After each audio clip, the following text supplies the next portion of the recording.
کر دی ہے، عقل مند کے لیے اشارہ کافی ہے، اس میں مزید ڈیٹیل میں جانے کی ضرورت نہیں ہے۔ البتہ آخر میں سیکس کے اعتبار سے دو بڑے کریٹیکل ایشوز ہیں، ان کو ایڈریس کر دوں۔ بڑے دو اہم مسائل ہیں تاکہ کوئی تشنگی باقی نہ رہے۔ پھر بھی اگر کسی کی کوئی تشنگی باقی رہے لیکچر کے اینڈ پہ پوچھ سکتے ہیں یا بعد میں بھی مجھے ای میل کر سکتے ہیں mirza_95@yahoo.com۔ اور ای میل کے حوالے سے میں آج کل بڑی آزمائش سے گزر رہا ہوں۔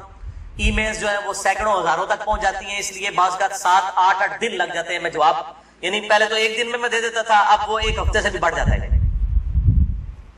یہ تو ابھی شکر ہے جو اہل سنت pag.com پہ آتی ہیں وہ ہمارے فرحان بھائی جواب دیتے رہتے ہیں، ورنہ وہ بھی دینی پڑے۔ اور واٹس ایپ کا جو علیحدہ سے معاملہ میں نے تو وہ مصیبت پالی نہیں ہوئی ہے کیونکہ میں اس کو مینج کر نہیں سکتا۔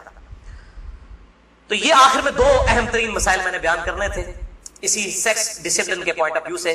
پہلا مسئلہ ہے وہ ہے بڑی عمر کی رضاعت کا مسئلہ، یعنی اگر میں کھل کے بیان کروں کہ اگر کوئی مرد اپنی بیوی کے پستان سے دودھ پی لے تو کیا اس سے رضاعت ثابت ہوگی؟ کیا نکاح ٹوٹ جائے گا؟ کیا اس طرح کا کوئی معاملہ ہو جائے گا؟ کیونکہ امام ابن تیمیہ نے اس قسم کا فتویٰ دیا اور وہ آج تک جو ہے وہ اہل حدیث کے گلے میں فٹ ہوا ہے۔ سارے تو نہیں، مطلب جو اہل علم ہے وہ تو سمجھتے ہیں کہ فضول فتویٰ تھا، ان کے نزدیک تو اس طریقے سے رضاعت ثابت ہو جائے گی اور نکاح بھی ٹوٹ جائے گا۔ تو میں اس کو ایڈریس کرتا ہوں۔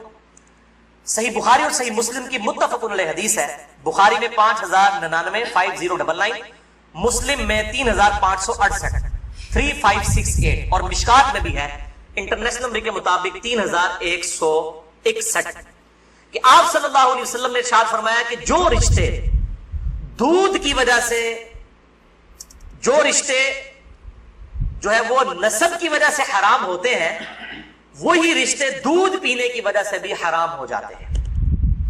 یعنی اگر دو مختلف ماں باپ والے بچوں نے کسی ایک کامن عورت کا دودھ پی لیا ہے تو اس عورت کی جو اولاد ہے وہ ان کے بہن بھائی بن جائیں گے دودھ کے رشتے کی وجہ سے۔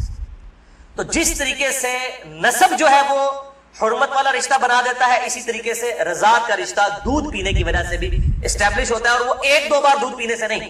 وہ صحیح مسلم میں 3597 نمبر حدیث ہے، مشکات میں 3167 کہ کم از کم 5 مرتبہ اگر کوئی عورت دودھ پلا دے کسی بچے کو تو پھر وہ بچہ جو ہے اس عورت کی جو ڈائریکٹ اپنی اولاد ہے اس کا وہ بہن بھائی بن جائے گا 5 دفعہ کم از کم۔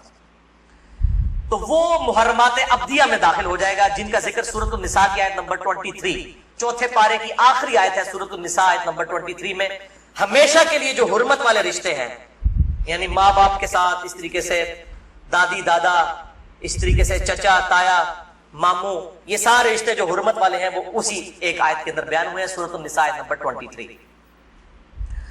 بھائیو اس حوالے سے جو احادیث کچھ پیش کی جاتی ہیں کہ اگر